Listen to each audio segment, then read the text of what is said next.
Fawn Fuller and Elise Dash are both 23-year-old recent graduates of the University of the West Indies in Jamaica. Fawn has a degree in public relations while Elise chose to study English literature. But after months of searching, still nothing. Fawn is underemployed, working at a local bookshop. Elise takes freelance jobs writing jingles and teaching music where she can. But with bachelor's degrees under their belts, they thought they'd be living their dream by now. I was under the impression that as soon as I finished university, I'd be able to find a job, not necessarily my dream job, but find a job with a company that could help build on the foundation that I've been learning throughout my 3 years at university. What gave you that impression? I suppose from my parents, because when they were in school, they were able to, it was a different era, and they got jobs directly out of school. Also, I would say the media, TV, watching different TV shows, we are under the impression that the world is all cupcakes and ice cream. But when you get to that point where, when you receive your diploma or your degree, you realize that no, the world is not about cupcakes and ice cream. It's, you have to put in the work in order to get to reap any success. I made a list of all the companies that I would like to work with. I also found out the names of the HR managers and the heads of the PR departments, and I sent out my applications to the relevant persons and followed up with a callback maybe about a week or maybe about a week and a half later to find out, if they've received it and, if they'd seen my stuff.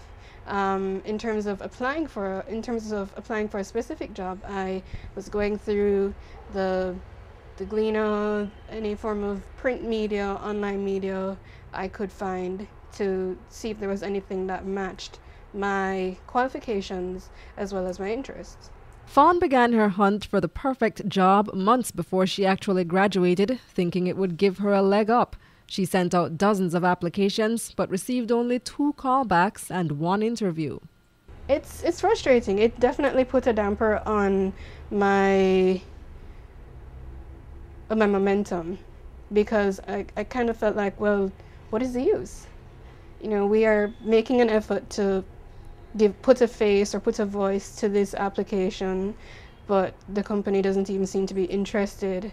Companies don't seem to be interested in, making that connection with, unsuccessful applicants after their processes of elimination are over. Do you get that feeling that you have to be connected somehow in Definitely. order to get a job? Definitely.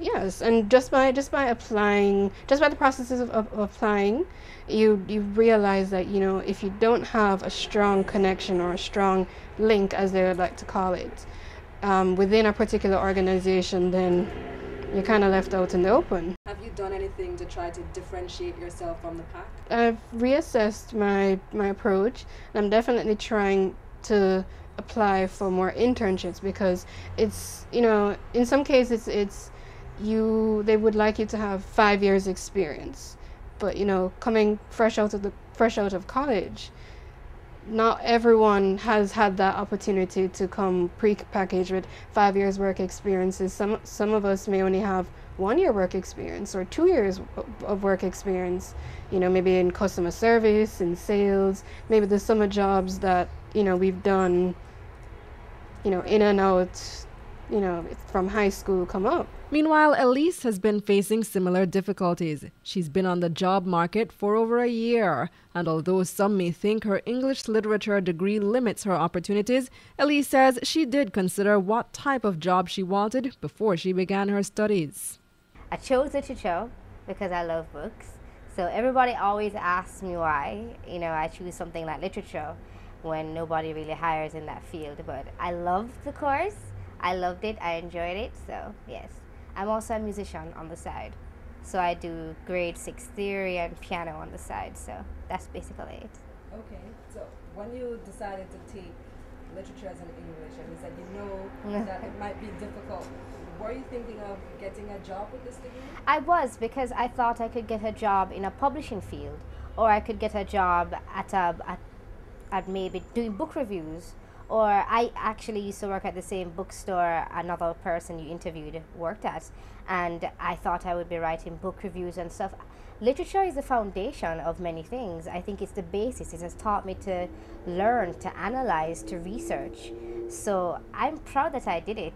I know that any job requires you to be analytical, and that is what literature has taught me.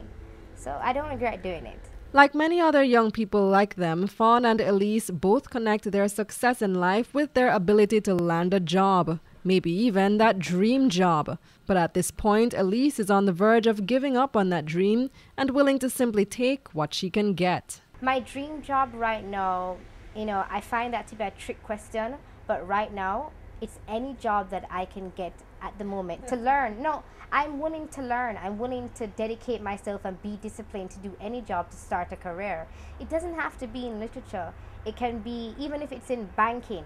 I will take it upon myself to learn just so I can start my career. My goal right now, my dream right now is to find a career. And it's so hard in a struggling economy in a country where no jobs are available. So I can't really pick and choose and say I have a dream job. I mean, I've been applying for over a year now, and I've edited my resume so many times. I've even thought of doing a CV to stand out, to look different, because nobody uses CVs in Jamaica. And I've applied to companies abroad. I've applied so many places, but what they want, one thing I notice in Jamaica is that they say they want people with experience, 3 years experience, 2 years experience, but how am I supposed to get the experience if you don't hire me? I've had several jobs before this, small jobs, because I'm 23, so I wouldn't have had big jobs in my previous life, in my past. I'm sorry. I mean, I've had jobs where I was a personal secretary, I was a sales representative. Those are all small jobs that build up, but I'm looking for something to start my life. I need to get out. I need to live my life and feel like I'm an adult. It's one thing to have a job in, for instance, a bookstore that I used to work in. It's one thing to have a job in a bookstore and do the work and so on. But you want a more established company. You want benefits. You want to be paid a salary that makes you feel like you're working for it. And that's my goal. What about your colleagues, those who graduated along with you? Have they had any success with finding a job? Yes, actually, my friends, my close friends, I must say they've done well for themselves. I just had a friend who moved to Australia, and she's looking for a job there. And I just had another friend who moved to Florida and is starting up his own t-shirt company. And I've had other friends who I have one friend who works for CEEN Caribbean. I have a friend that works for NCB. I mean, my friends seem to be lucky. It wasn't easy for them either, sorry. They had to struggle. But it seemed that what they had that I didn't have was links. What they call links in Jamaica, where you need somebody to vouch for you. And not that my friends aren't talented. They're smart, they're great, they're wonderful. But they also had a door. They had a foot in the door. These stories are by no means unique. It's not unusual either that both our interviewees are young women. Despite much larger numbers of women graduating from universities in Jamaica than men, the unemployment rate among women is higher than that for men.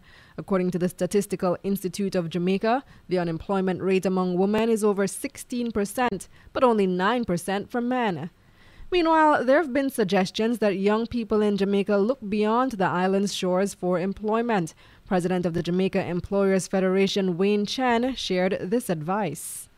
If all the above fails, certainly never rule out the option of looking afield, especially in CARICOM, where Jamaican graduates ostensibly and have the same chances of finding a job as a Trinidadian or a Belizean or a Barbadian. It might not be broadcast, but there are particular professions where Jamaicans are favored within CARICOM. I mean, Jamaicans have a good reputation in the hospitality industry. Many Jamaicans are now working quietly in the financial sector elsewhere, and on and on. But with the world just beginning to recover from an economic recession, many developed countries are also struggling to find jobs for their own people. In Jamaica, young entrepreneurs are finding it difficult to keep their doors open. According to the author of a study on entrepreneurship in Jamaica, Dr. Gurdanath Budraj, most local businesses don't even have plans to hire more than a handful of persons over the next 5 years. Hardly any. In fact, none of the entrepreneurs that we interviewed stated that they expect to get more than 20 employees, additional employees in 5 years' time. In fact, we asked them how many employees you expect to get, and most of them responded that they plan to bring on only 1 to 4 employees, 93% of them.